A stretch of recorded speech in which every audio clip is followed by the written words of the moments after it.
Okay, folks, I'll be right back. Wait. Oh, it seems to be working. Okay. Okay. Did that look strange? No, I'm kidding. It's working now, right? Can you hear me? Let me check the comments. Yep, you hear me. Thanks, Richard. Thanks, Fran. Okay. Oh, you know what? I would love to be able to blame that audio issue on on a technicality, but you know what? It's my fault. It's my fault because I didn't press one little button on my Focusrite. Okay, so let me start over. Welcome, welcome, my friends, to our weekly Facebook Live chat. Off the record. This week, I would like to share a story with you about the day that I met the one and only Queen of Soul, Aretha Franklin. A day that I never imagined I would be so fortunate enough to have. But nonetheless, it's a day and a memory I will never, never forget. So I learned a lot of things about that meeting. So it is September 24th, 2012, and I am at the Kennedy Center in Washington, D.C. for the annual Thelonious Monk Institute of Jazz competition and gala concert. Mm-hmm. And I am there because the guitarist that I'm on tour with, Joe Louis Walker, has been invited as one of the honored guests to perform at the gala concert. So for those of you who are not familiar with Joe's work, Joe is an astonishingly good electric blues guitarist. He's been nominated into the Blues Hall of Fame in Memphis. That was, I believe, in 2013. He's been on Grammy award-winning records. He's recorded with James Cotton and B.B. King, and he's received Blues Music Awards and over 44 nominations in various categories. He is a tremendous singer, songwriter, producer, as well as a ferocious guitar player. That's what Rolling Stones describes him as. So, the only problem, right, there's always an issue. Joe's manager was in Kansas where he lived, and because of a scheduling conflict, he couldn't be in Washington, D.C. at the Kennedy Center for the big event. So Joe asked if I would be kind enough to step in and fill the shoes of his manager for the evening, which I graciously accepted. And I have to say, Thelonious Monk Institute of Jazz does nothing halfway. By the way, it has been renamed. It's not called Thelonious Monk Institute of Jazz anymore. It is now the Herbie Hancock Institute of Jazz. They did that in 2019 to name the institute after longtime board member Herbie Hancock. Now, yeah, Herbie was there. I mean, backstage, it was incredible. It was buzzing. It was exciting. George Duke. I'm meeting all these people. George Duke and Wayne Shorter and Terry Lynn Carrington and Herbie Hancock. And then Aretha Franklin. So what happened was really interesting. Timing is everything. So Aretha had a number of handlers around her, and I wouldn't dare, try and inject myself. I'm there on behalf of Joe, and I'm not there as an artist. I'm there, in a management role. So I'm actually, wearing a suit and trying to look very professional. But there was a moment when her handlers had stepped away and she was alone and she looked uncomfortable. You could sense that there was something wrong, and she was looking around, and it occurred to me maybe she wanted to sit down. So I went over and I said, "Excuse me, would you like me to find you a seat?" And she turned and she looked at me like up and down, and she was like, "Yes, I would appreciate that." So now I have to find a chair. And I did. I found a chair in one of the dressing rooms. But if you can find one chair, you can find two. So I carried out two chairs into the hallway, put them next to each other. She sat down and invited me to sit down next to her. That was perfect. And she wanted to know who it was. But I didn't tell her that I was a singer. I didn't tell her how much I loved her. I just felt, that Joe had told me earlier how he was dying to meet her, and if there was anything I could do, any strings I could pull to make sure that could happen for him. So I immediately told Aretha all about Joe, and she was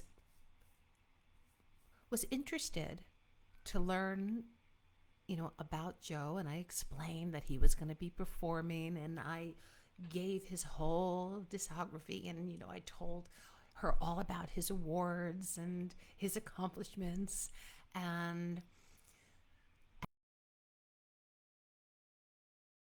to have an introduction with him.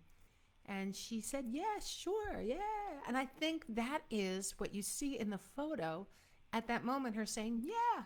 And I'm like overjoyed, but I can't find Joe. Joe's not there.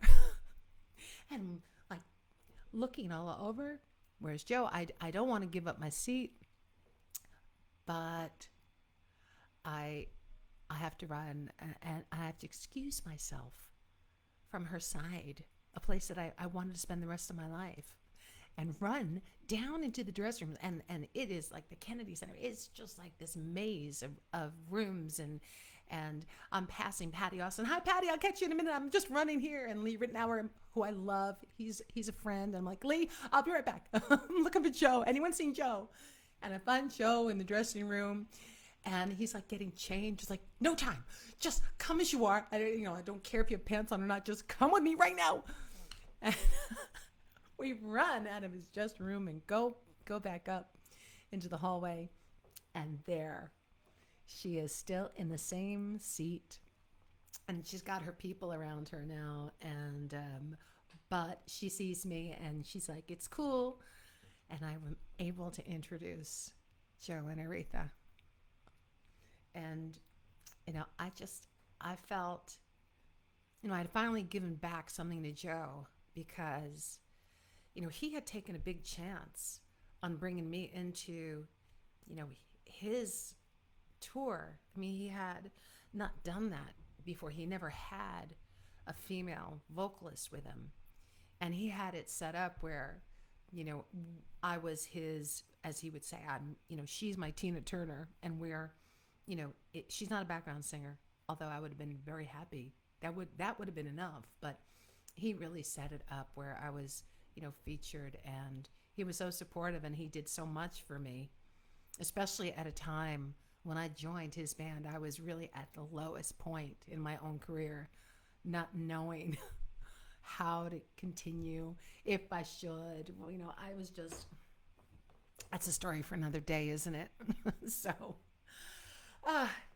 they meet, and I could sense that Aretha is not feeling well. And she's always been really, really private about her health. She always said, my health is a very personal thing.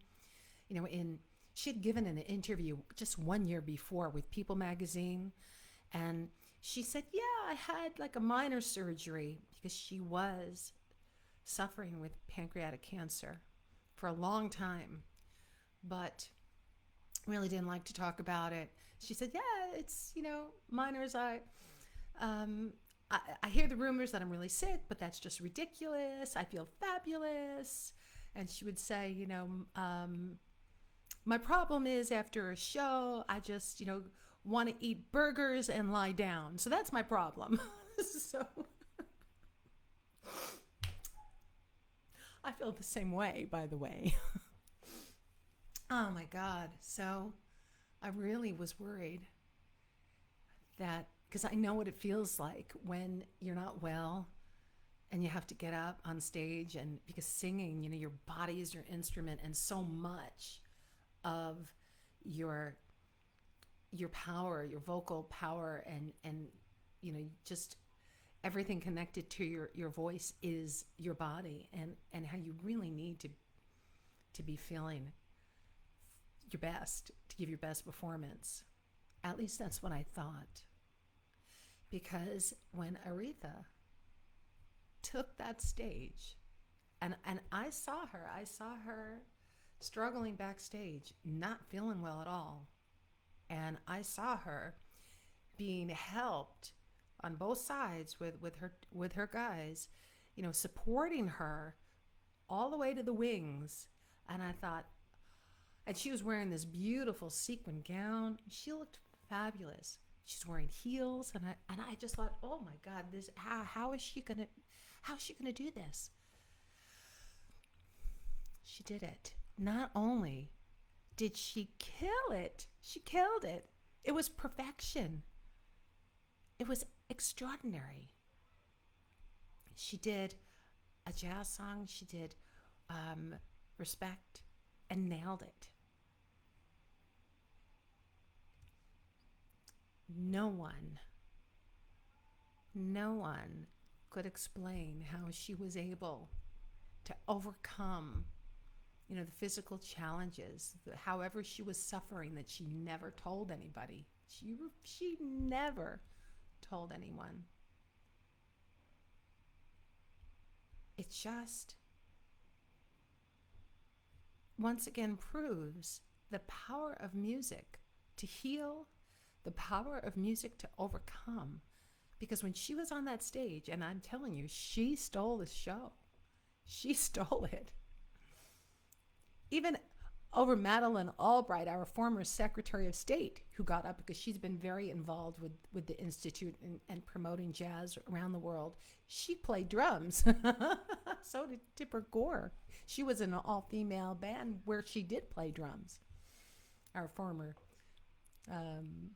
second lady. So it was such a lesson to me that if you give yourself completely over to the power of music, you can transcend anything. And the other thing that was so remarkable to me was, here I am with a living legend, someone with a talent that is so incredibly rare. And yet she was so real. She was vulnerable. And she was so human. She was so human. And she was kind. And she was thoughtful to a stranger who made a request to meet someone. And she could see how important it was to me that she agreed, no matter how she was feeling that night. And believe me, before you're about to go on stage, you have a few things on your mind, right? But despite all that, she was willing to give of herself. And that's the thing about the greatest artists.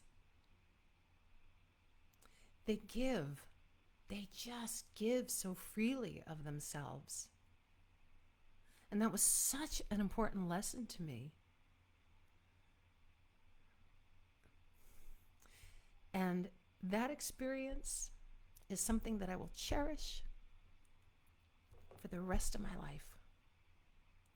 And I am so grateful that I got to see firsthand the power of music and what it did for her throughout her life, how music helped her overcome so many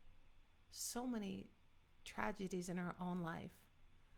The loss of her beloved father, the abuse by a husband, all of the things that she had to overcome. She had music, and that was her strength. And it gave her so much strength that she didn't need to rely on self-pity. She didn't need to let the world know how she was suffering. It was just about sharing the gift of music.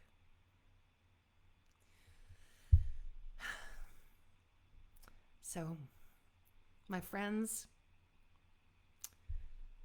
let's continue to appreciate that gift of music that we all have in our lives.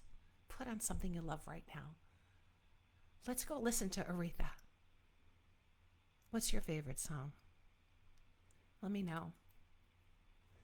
I will see you next week. Sending you all my love. Take care of yourselves and be kind to yourselves and your friends and your families. Bye for now.